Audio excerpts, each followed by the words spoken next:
hasbiyallah, cukup bagi saya Allah, pas disebut nama Allah, udah selesai masalah dia gitu.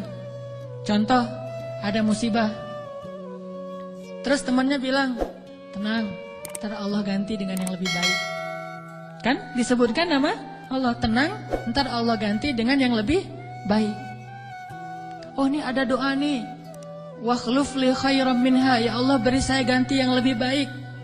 Apakah kata-kata ini cukup buat kita sehingga kita tenang?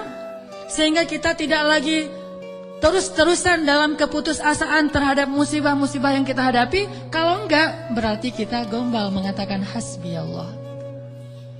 Katanya hasbi Allah, kok enggak cukup sih Allah buat kita? Padahal Allah berfirman di dalam Al-Quran, innamal mu'minun, orang mukmin yang sebenarnya, innamal mu'minuna alladzina idza dzukirallahu wajilat qulubuhum. Kalau disebut nama Allah hatinya gemetar. Maksudnya ngerespon gitu di dalam hati. Jadi mantap imannya, jadi mantap keyakinannya, jadi mantap tawakalnya kepada Allah Subhanahu wa taala. Benar enggak sih hasbi Allah? Coba. Kalau lagi bete, lagi ilfil, lagi nggak mood aja nih, lagi sedih, lagi galau berat. Yang buat bete, ilfil, galau berat kita itu reda apa? Jujur ya. Apakah sholat? Apakah jalan-jalan? Apakah makan-makan enak? Apakah main game? Apakah dengar musik? Apakah nonton film yang baru keluar? Mana yang paling gampang buat bete kita hilang? Itu jujurnya tuh. Kalau misalnya kita lagi bete, wudu, sholat, Allah Akbar, selesai sholat, hilang tuh bete. Berarti benar, hasbunallah, hasbi Allah. Tapi kenyataannya termasuk saya nih, gak gitu-gitu amat. Begitu ada masalah sholat, begitu selesai sholat, ini nonton di mana ya? Sama aja kan? Sholat sih, cuman habis sholat ternyata belum cukup, belum hilang juga nih. Saya udah sholat, saya udah zikir, saya udah doa, saya udah tilawah Al-Quran, saya malah udah tahajud, udah puasa, tapi belum hilang juga, masih ilfil banget nih. Mau cari makan enak mau makan yang pedas-pedas gitu, atau mau cari kopi. Berarti belum hasbun, belum cukup, masih butuh tambahan. Memang berpengaruh, tapi belum cukup. Salat ya menenangkan, cuma belum bisa menyelesaikan masalah. Berarti kita masih gombal dalam zikir kita. Makanya Allah bilang, kok gitu?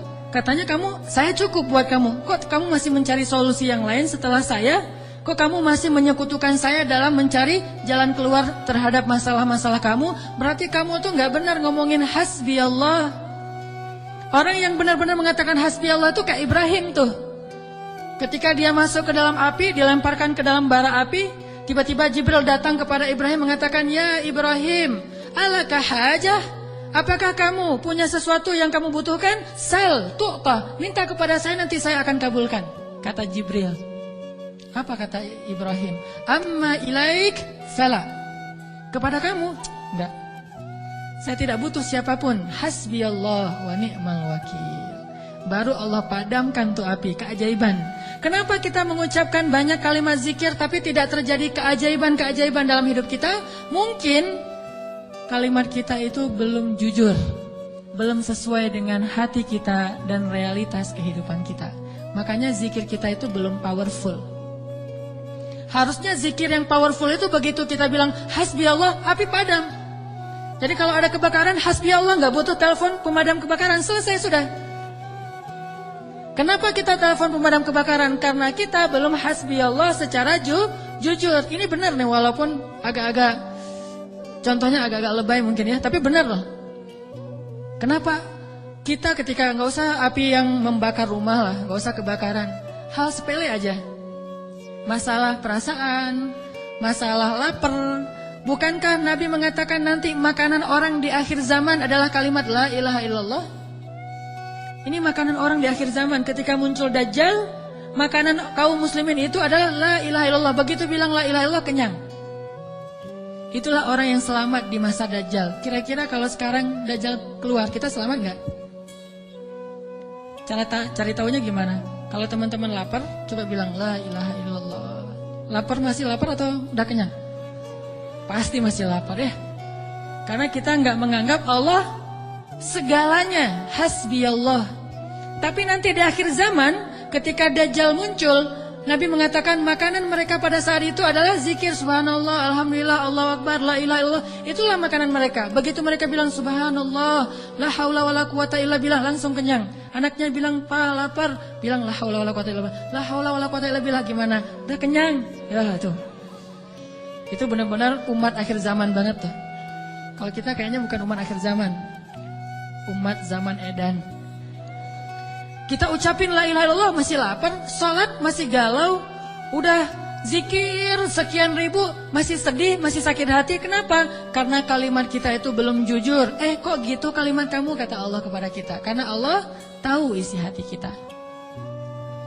Wa asirru qawlakum aw jaharu bi innahu alimun bidzatis sudur. Seandainya kita jujur, Allah akan tunjukkan keajaiban yang luar biasa loh dalam hidup kita.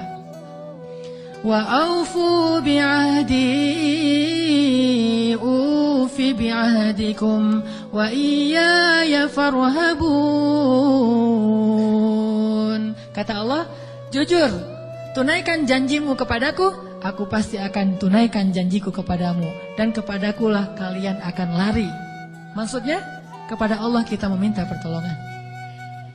Jadi kalau kita jujur sama Allah, Allah akan jujur sama kita. Kalau kita benar-benar mengatakan itu dengan yakin, Allah tidak akan mengecewakan kita sama sekali. Keajaiban itu akan terjadi dalam hidup kita. Sangat mudah urusan kita. Saya sendiri sering membuktikan ini, dan sering benar. Kalau ada yang keliru, itu karena saya masih belum baik imannya. Misalnya, contoh sederhana mau ceramah. Ceramah yang menurut saya paling beban adalah di sini. Di depan teman-teman semuanya. Kenapa? Karena saya selalu berharap ceramah sederhana saya itu benar-benar bisa menjadi suatu kebaikan yang bisa dibawa pulang oleh teman-teman sekalian. Pengen banget tidak mengecewakan. Jadi saya bukan perform untuk menghibur, tapi perform untuk memberi sesuatu yang kita cari bersama kan? Kita cari ilmu, kita cari iman. Kita pengen datang ke majelis taklim itu pengen tajdidul iman, memperbaharui iman. Maksudnya pulang dari sini tambah yakin pengennya kan gitu ya? Pulang dari sini tambah semangat beramal soleh. Pulang dari sini semakin yakin untuk bergantung kepada Allah. Itu membuat saya terbeban. Ya Allah, jangan sampai penampilan saya buat mereka kecewa. Bukan karena pengen dielu-elukan ustadznya keren atau apa, enggak. Biar mereka tidak sia-sia waktunya datang ke sini. Terus gimana caranya? Saya akan berzikir. Salah satu zikir yang selalu saya baca, Rabbi syrah li sadri wa yassir li amri wahlul 'uqdatam min lisani. Dan wahlul 'uqdatam min lisani saya ulang berkali-kali. Kenapa? Saya khawatir saya tidak menyampaikan sesuatu dengan jelas dan baik sehingga teman-teman tidak memahami. Wa yassir li amri wahlul 'uqdatam min lisani yafqahuna qawli. Dan ternyata setelah membaca ayat atau zikir ini, Allah seperti memudahkan. Muncul terus saja materinya itu yang dulu udah lama dibaca, muncul lagi. Dan itu nggak dikonsep. Teman-teman bisa nanya kepada orang-orang dekat saya, teman atau istri saya jarang konsep materi ini, malam ini mau bahas ini, terus nyusun dulu, apalagi buat slide, itu bukan saya banget lah. Modalnya tuh benar-benar saya mengonsep materi, mencari bahan, itu ketika saya di Mesir dulu. Itu masa-masa mencari bahan. Sekarang bukan masa mencari bahan, masa memahami realitas untuk menawarkan bahan ini loh. Dulu di Mesir nyari bahan, baca, dengerin terus saja selama 6 tahun. Sekarang diingat-ingat, yang mana ya? Yang ini. Oh ya, sampein. Artinya doa Rabbi syrah li sadri itu benar-benar memudahkan urusan. Termasuk kalau misalnya kita lagi ada masalah sama seseorang. Kita doa, ya Rabbi, mudahkan urusan saya. Mudah enggak? Kalau kurang mudah, berarti kita belum benar-benar jujur dalam kalimat kita kepada Allah. Jujur gimana? Kita yakin enggak sih Allah yang memudahkan urusan kita? Kalau kita yakin banget, Allah akan tunjukkan keajaiban yang luar biasa. Seperti cerita kemarin tuh. 2 orang yang saling berhutang kan? Yang satu memberi hutang dan bertanya, siapa saksinya? Kata yang berhutang, Allah saksinya, boleh enggak Kata yang memberi hutang, oh boleh, Allah itu sebaik-baik saksi dan itu jujur, yakin gitu. Coba kalau kita lakukan itu sekarang, mungkin kita akan dikhianatin, akan dirugiin sama banyak orang. Kenapa? Karena nggak yakin banget kepada Allah SWT. Masih ada sedikit, setitik ragu. Ntar kalau dia bohong gimana? Bukankah ada Allah? Ntar kalau dia lupa gimana? Bukankah ada Allah? Ntar kalau dia berubah pikiran gimana? Bukankah ada Allah? Ntar kalau dia hilang tiba-tiba nggak membayar hutang gimana? Bukankah ada Allah? Bukankah ada Allah ini jarang kita ucapkan? Kita masih ragu walaupun kita mengatakan hasbiyallah, hasbunallah. Makanya jarang ngelihat keajaiban. Padahal kalimat itu kalimat-kalimat yang mukjizat, powerful. Sebagian mungkin pernah dengar cerita Imam Hasan Al-Basri. Tahu Imam Hasan Al-Basri? Salah satu ulama generasi tabi'in, generasi kedua. Ceritanya Imam Hasan Al-Basri ini pernah bikin seorang gubernur Baghdad namanya Hajjaj. Hajjaj ini gubernur yang sangat jahat, sering membunuh orang soleh, termasuk sahabat Nabi pernah dibunuh sama dia. Imam Hasan Al-Basri pernah bikin gubernur Hajjaj itu tersinggung. Kapan? Ketika Imam Hasan Al-Basri diundang ke rumah gubernur Hajjaj bersama beberapa ulama yang lain, beberapa tokoh masyarakat diundang ke rumah barunya, istana gitu. Jadi Raja Hajjaj ini suka bikin istana terus pamer. Ngundang nih. Diundang orang-orang penting, minta semacam testimoni gitu, minta komentar. Jadi kalau bahasa kita mah ngeposting di sosial media terus nunggu gimana menurut kalian. Jadi yang komennya tuh macam-macam ditungguin sama dia. Nanya ke setiap orang yang tamu yang diundang, gimana menurut kamu istana saya? Rata-rata mengatakan ini bagus, istana pertama yang saya lihat yang paling indah segala macam. Bahasa-bahasa memuji lah. Dan gak jujur. Begitu giliran Hasan Al-Basri, ya Syekh Hasan, gimana menurut Syekh tentang istana saya? Syekh Hasan mengatakan, saya sama sekali tidak tertarik dengan semua ini. Sesungguhnya apa yang ada di sisi Allah lebih baik daripada apa yang ada di sisi Anda. Ini ucapan Hasan Al-Basri. Karena lagi ada acara makan siang kayak gitu, banyak orang, Hajjaj menahan emosi. Dia tersinggung banget, marah sebetulnya. Akhirnya udah selesai obrol-obrolan, makan, pulang. Saat pulang, Raja Hajjaj mengutus 2 orang prajurit untuk menangkap Hasan Al-Basri di tengah jalan. Suruh bawa balik lagi ke istana. Mau dia apa? Mau dipancung. Karena dia suka mancung, orang soleh. Tangkap tuh Hasan Al-Basri. Di tengah jalan, didatangi pengawal raja, kemudian dibawa lagi ke istana, mau dipancung. Begitu Hasan Al-Basri berhadapan dengan Hajjaj, Hasan Al-Basri kemudian berdoa di dalam hatinya. Yang tadinya Hajjaj marah besar, pengen bunuh Hasan Al-Basri, pengen memancung Hasan Al-Basri, tiba-tiba pas ngelihat wajah Hasan Al-Basri, Hajjaj ini berubah seperti orang yang kena hipnotis. Tiba-tiba dia tersenyum, tiba-tiba dia jadi orang yang humble, hangat banget, langsung memeluk Hasan Al-Basri. Selamat datang wahai Syekh, selamat datang, duduk. Syekh, beri saya nasihat, terus dikasih makanan, minuman. Setelah itu dipersilakan pulang, dikasih kendaraan yang terbaik. Sampai akhirnya Hasan Al-Basri keluar dari istana. Ketika di tengah jalan, pengawal-pengawalnya Hajjaj bertanya kepada Hasan Al-Basri, ya Syekh, kami tadi diutus oleh Raja menangkap Anda agar Anda dipancung karena Raja tersinggung dengan obrolan tadi ketika makan siang. Dan Raja dalam keadaan marah besar. Tapi begitu bertemu dengan Anda, tiba-tiba dia berubah, jadi baik, jadi kasih sayang, jadi luluh, emosinya jadi reda. Apa yang Anda lakukan kepada dia? Apakah Anda punya sihir? Kata pengawal. Kata Hasan Al-Basri, saya tidak pakai sihir. Terus apa? Saya sebelum bertemu dengan Hajjaj, tadi saya berdoa. Apa doanya? Ya Rabbi, Engkaulah yang menggenggam hidupku. Kepadamulah aku berserah. Ya Rabbi, padamkanlah amarah di hati Hajjaj sehingga aku selamat sebagaimana Engkau mendinginkan api kepada Ibrahim sehingga dia selamat. Ini yang dibaca oleh Hasan Al-Basri. Ya Allah, padamkanlah amarah di hati Hajjaj sehingga aku selamat dari kezalimannya sebagaimana Engkau menyelamatkan Ibrahim dari api yang panas. Tiba-tiba Allah padamkan marahnya. Ini namanya zikir, doa powerful. Kenapa? Karena hati Hasan Al-Basri itu benar-benar bergantung kepada Allah itu 100%, gak ragu sama sekali. Gimana pun pengawalnya banyak, tidak membuat dia ragu kepada Allah. Allah lebih besar. Gimana pun kuatnya Hajjaj, tidak ragu kepada Allah. Allah maha kuat. Sehingga kalimat yang sesuai dengan hati, Allah tunjukkanlah keajaiban kepada Hasan al-Basri. Langsung luluh, langsung berubah dari marah menjadi sayang kepada Hasan al-Basri. Kenapa kita jarang melihat keajaiban? Karena ucapan kita itu belum selaras dengan hati kita. Gak yakin-yakin amat sama Allah.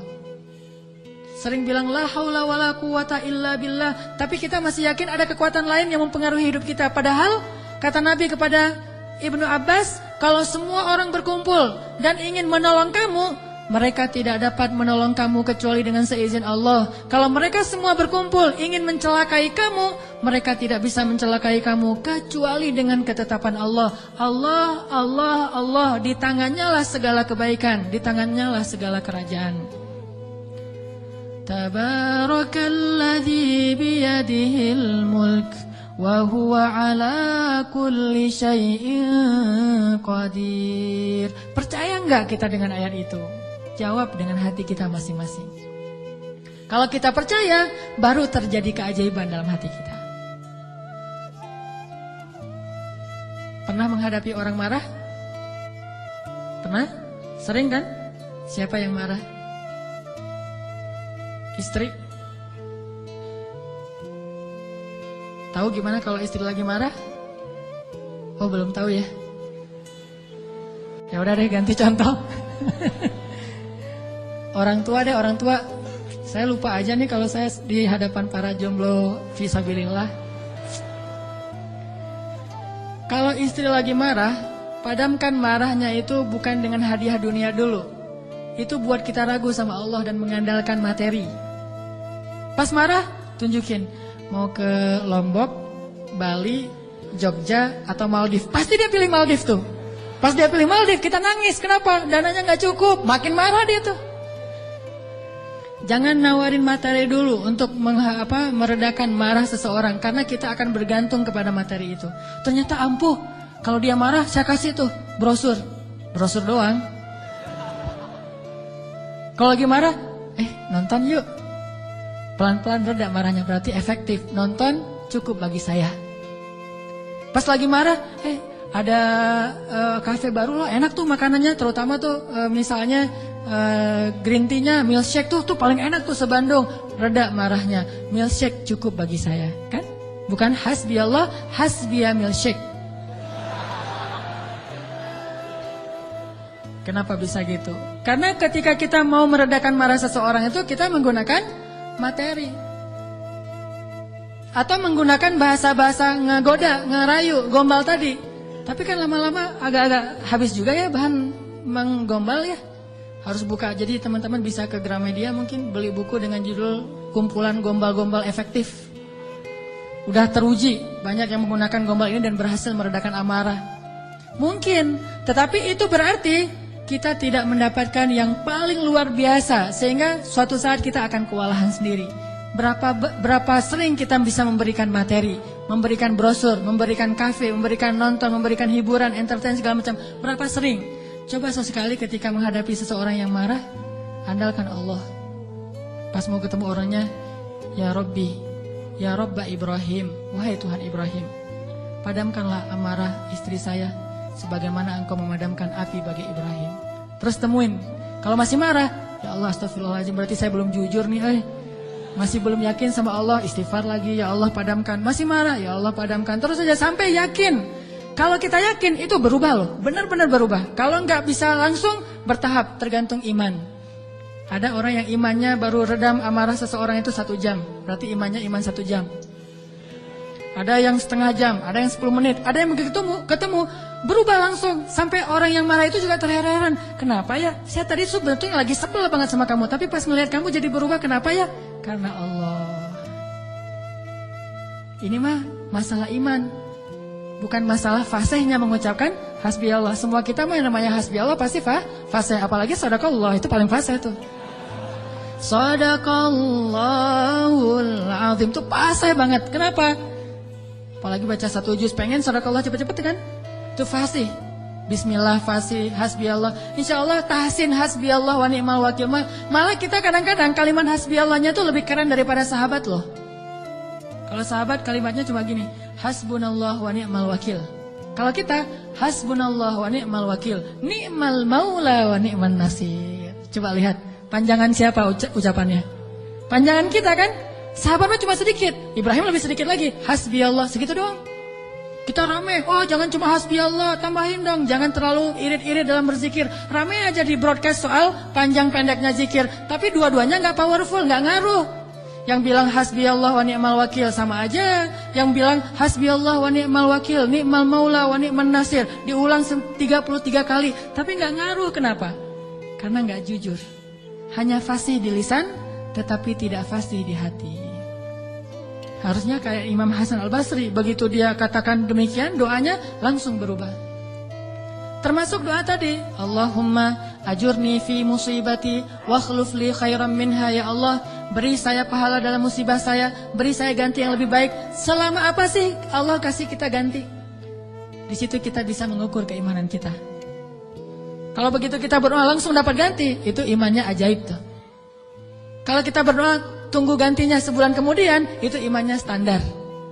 Kalau kita udah berdoa tapi nggak diganti-ganti, berarti kita bermasalah, nggak yakin-yakin amat sama Allah. Pengen nggak begitu berdoa langsung Allah menunjukkan keajaiban? Kita pengen aja nggak berani ya, karena kita nggak percaya bisa. Kita mau mengatakan pengen, itu aja kita nggak berani karena menganggap itu nggak realistis. Masa sih bisa? Bisa kalau kita yakin kepada Allah. Kalau kita nggak yakin, kalau kita bilang nggak bisa, kalau kita ragu bahwa Allah bisa menunjukkan ajaib kepada kita dalam hitungan detik, terus kemana kalimat kun fayakun?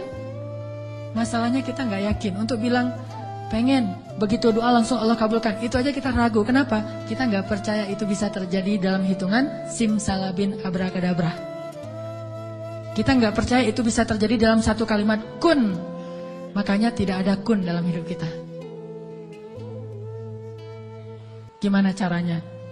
Belajar yakin kepada Allah seutuh-utuhnya. Masih ingat juga dengan kisah seorang bapak datang kepada Rasulullah curhat dan minta tolong.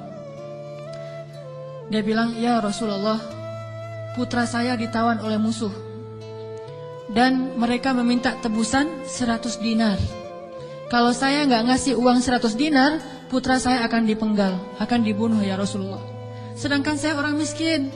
Jangankan 100 dinar, 100 dinar itu mungkin sekarang sekitar 250 juta. Mahal. Saya nggak punya uang sebesar itu ya Rasulullah. Untuk makan aja susah. Terus gimana ini ya Rasul? Waktu itu Rasulullah juga nggak punya apa-apa untuk diberi. Sahabat-sahabat banyak yang keluar negeri untuk berdakwah, sehingga orang-orang kaya kayak Utsman, Abdurrahman lagi nggak ada. Terus nolongnya gimana nih? Nabi kasih satu zikir. Kata Nabi, Pak, banyak-banyak mengatakan la haula wala quwata illa billah. Bapak percaya? Oh percaya ya Rasulullah. Pulang dia tuh. Coba kalau kita digituin, ya insya Allah ya Rasul. Tapi duitnya gimana Rasul? Tetap aja kan? Udah minta zikir, minta duit. Yang konkret dong Rasul kalau kasih zikir, kalau kasih solusi. Zikir itu solusi paling konkret. Justru yang lain itu nggak konkret. Yang lain itu Allah tunjukkan kepada kita karena Allah sayang kepada kita. Allah tahu iman kita lemah. Kalau seandainya Allah mau memberikan kepada kita keajaiban menurut iman, mungkin kita nggak dapat apa-apa dalam hidup. Akhirnya Allah berilah kita pertolongan, jalan keluar. Cuman butuh waktu karena iman kita juga butuh waktu. Kita taubat aja butuh waktu, ya.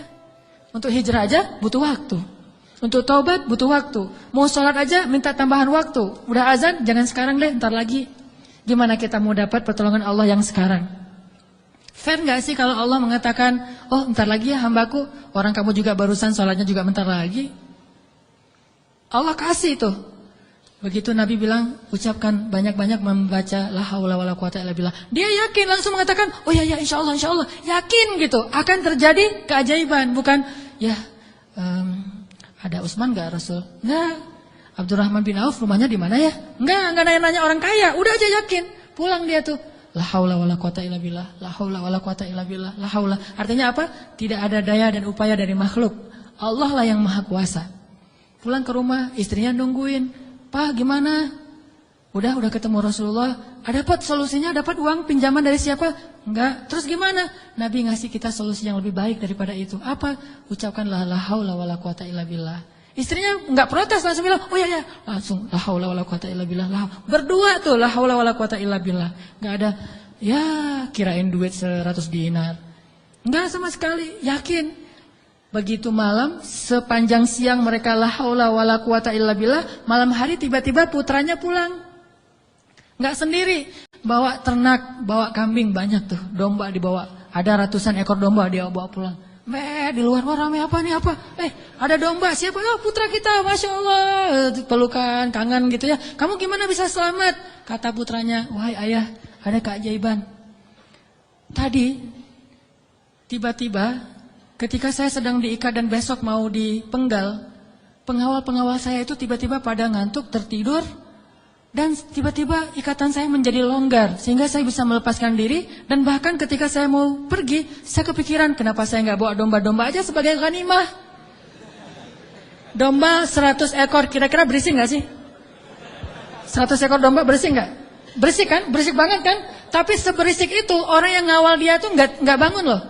Allah udah tutup telinga dan penglihatan mereka. Mereka nggak bangun sama sekali, dibawa. Dan untuk ngumpulin domba 100 ekor, kira-kira butuh berapa jam?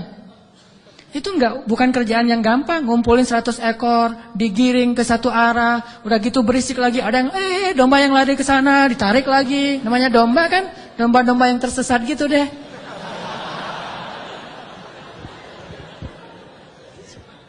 Gimana coba? Tapi pengawalnya nggak bangun sama sekali sampai ke rumah. Pengawalnya mungkin belum bangun, atau mungkin nggak akan bangun lagi kali.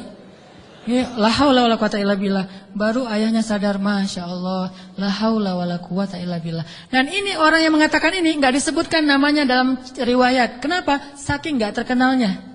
Berarti orang biasa banget. Tapi orang biasa dengan keyakinan yang luar biasa, Allah akan tunjukkan keajaiban yang luar biasa. Jadi jangan bilang, itu mah Umar, itu mah Utsman, itu mah Abu Bakar. Ini nggak ada namanya malah. Cuma disebut ja'a rajulun, ada seorang laki-laki datang kepada Rasul. Gitu doang. Tapi Allah tunjukkan keajaiban yang luar biasa. Kenapa? Imannya. La haula wala quwata illa billah. Sehingga anaknya datang membawa domba, jadi kaya raya. Sama juga dengan cerita Fatimah bintu Rasulillah. Pasti tahu ceritanya. Karena Fatimah capek di rumah, gak ada pembantu, Ali sering berjihad, akhirnya dia ngurus anak sendiri, anaknya laki-laki lagi, namanya anak laki-laki, bukan bandel, emang dia aktif gitu. Akhirnya Fatimah ngerasa agak berat nih kalau harus ngurus semuanya sendiri, gak punya pembantu. Datanglah ke rumah ayahnya, ayah, ya Rasulullah, ayah tahu keadaan rumah tangga saya bersama Ali. Ali orang yang sibuk bekerja, membela agama Allah, berdakwah, berjihad. Saya sendiri di rumah gak ada pembantu. Boleh gak minta seorang pembantu dari rumah ayah? Kan banyak pembantu Rasulullah yang jadi relawan tuh. Kata Rasulullah, ya Fatimah, mereka itu bukan pembantuku tetapi pembantu kaum muslimin. Jadi gak mau dikasih kepada urusan keluarga. Maka pulanglah Fatimah. Oh ya ayah gak apa-apa, pulang nih bersama Ali, gak dapat apa-apa. Nabi kan gak enak hati, karena Nabi sayang banget dengan putrinya ini, putri kesayangan Nabi banget di antara putri-putrinya, Fatimah Az-Zahra. Akhirnya Nabi menyusul Fatimah ke rumahnya. Assalamualaikum, waalaikumsalam, dibukain pintu. Ya Fatimah, ya Ali, la tahzana, janganlah kalian bersedih. Mau aku kasih yang lebih baik daripada pembantu? Oh apa ayah? Kirain robot-robotan atau apa gitu ya. Pembantu yang dalam bentuk robot kan tinggal beli baterai aja tiap bulan atau dicas gitu. Apa ya ayah yang lebih baik daripada pembantu? Kita tahu. Kata Rasulullah sebelum tidur, bacalah zikir ini, ayat ini, maka insya Allah itu lebih baik daripada pembantu. Mereka protes enggak? Enggak. Oh ya sami'na wa ata'na. Diamalin tuh, enggak pernah tinggal. Dan selamanya mereka enggak punya pembantu tapi enggak pernah mengeluh lagi. Allah berikan mereka jalan keluar. Jalan keluarnya adalah dikuatkan hati dan kesabarannya. Itu keajaiban. Kenapa kita udah berdoa tapi hati kita masih lemah? Karena kita tidak berdoa dengan hati, tapi kita berdoa dengan kok gitu? Gak sesuai antara lisan dengan kenyataan. Ada lagi nih kisah yang mungkin sebagian teman-teman pernah mendengar bagaimana Rasulullah SAW pada malam perang Badar. Melakukan apa Nabi malam perang Badar teh? Istighosah. Pernah dengar istilah istighosah? Mungkin sebagian orang menganggap istighosah ini bid'ah. Istighosah itu salah satu di antara hal yang paling luar biasa yang dilakukan Nabi dan disebutkan di dalam surat Al-Anfal, "Idz tastaghitsuna rabbakum." Ketika kalian beristighosah kepada Tuhan kalian. Apa itu istighosah? Berdoa dengan penuh keyakinan. Malam sebelum terjadi perang Badar, semua para sahabat itu tidur. Dan luar biasanya tidurnya juga sampai mimpi lah gitu. Mimpinya apa? Mimpi basah. Ini serius. Jadi semua sahabat pada malam itu digoda oleh setan sehingga mereka mimpi basah. Dan ketika bangun dari tidur, mereka harus mandi junub. Tapi tidak ada air. Akhirnya Allah turunkan hujan. Pada mandi di bawah hujan semuanya sambil bertakbir. Pada malam itu cuma 2 orang yang gak tidur. Rasulullah dan Abu Bakar As-Siddiq. Ngapain? Doa kepada Allah. Salah satu yang terekam dalam sejarah di antara doa Nabi pada malam perang Badar apa? Ya Allah, seandainya besok kami semuanya terbunuh, maka saya khawatir tidak ada lagi orang yang menyebut namamu di muka bumi. Tolonglah hamba-hambamu ini ya Allah. Terus berdoa dan mengangkat tangannya tuh gak gini. Tapi ngangkat tangannya tuh gini. 2 tangan. Nabi berdoa dengan mengangkat tangan setinggi-tingginya. Ya Rabbi gitu. Terus berdoa kayak gitu sampai syal Nabi jatuh, ditaruh lagi oleh Abu Bakar. Jatuh dan menangis sampai basah janggutnya Rasulullah SAW yang mulia. Kemudian Abu Bakar yang sedih mengatakan, ya Rasulullah hasbuk, hasbuk. Cukup ya Rasulullah, Allah sudah mendengar doamu, cukup. Nabi gak cukup-cukup, terus saja berdoa. Apa yang terjadi besok? Allah utus malaikat ribuan untuk menolong Rasulullah dan para sahabat. Dan kita lihat hasil perang Badar. Bukan karena dia Rasulullah, tetapi karena imannya adalah imannya seorang Rasulullah. Kalau kita punya iman minimal dekat atau mirip dengan imannya seorang Nabi, Allah akan tunjukkan mukjizat yang mirip dengan seorang Nabi, yang disebut dengan karomah. Itulah keajaiban. Jadi bukan mustahil. Kalau kita tidak pernah melihat keajaiban, itu pasti karena kita masih belum selaras antara lisan dengan hati kita. Masih ingat kalimat Nabi ditodong dengan pedang, dihunuskan pedang, lagi istirahat di bawah pohon. Nabi lagi istirahat nih. Tiba-tiba datang orang Badui, orang kafir, menghunuskan pedang di leher Nabi. Dan itu benar-benar mau membunuh Nabi. Nabi seorang diri, sahabat jauh.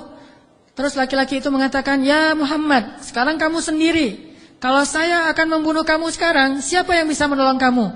Rasulullah dengan tenang dan mantap mengatakan, Allah.